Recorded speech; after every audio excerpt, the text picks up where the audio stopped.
All right, beautiful night outside. As a matter of fact, 73 degrees right now in Bandera with a nice breeze. That feels good. I wish we were 73, but we're not that cool just yet. Outside right now, you'll see the southeast winds moving our Old Glory and Texas state flag here on the hill at KENS 5. Temperature in the city is 83. South and southeast wind at the airport 14, but I think we're getting some gusts closer to 20 out here in the medical center. We've got a dew point just over 60. Let's start there. I want to talk about dew points because we're going to continue to see an east and southeast wind that dies down in the mornings, picks up in the afternoon and evenings, and takes the edge off of that heat. But watch what dew points are going to be doing on the humidity forecast. Good news.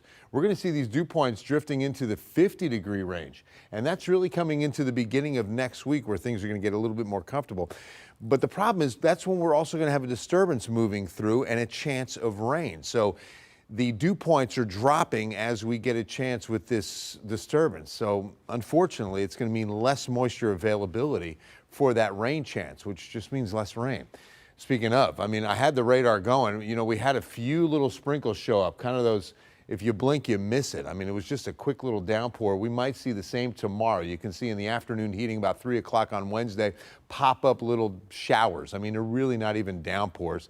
Same on Thursday. By Thursday, I'll put in about a 10% chance. We're not expecting much as the high is still close enough to have an influence, to have that warm air aloft and that sinking air motion, both inhibiting rain chances. But as it slides a little farther west, then we're expecting to get on the eastern edge and just on the outside of the influence, and a disturbance rolls down.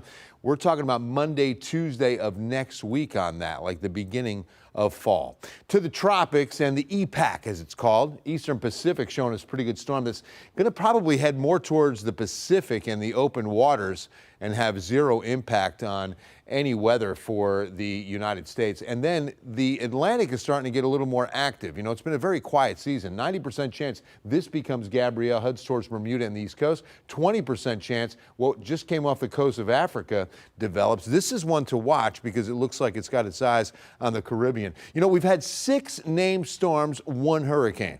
We're still expecting 11 named storms and about 8 more hurricanes. I mean, it's been quiet. We've been in neutrality. We're still expecting La Nina to kick in for the winter, but so far so quiet.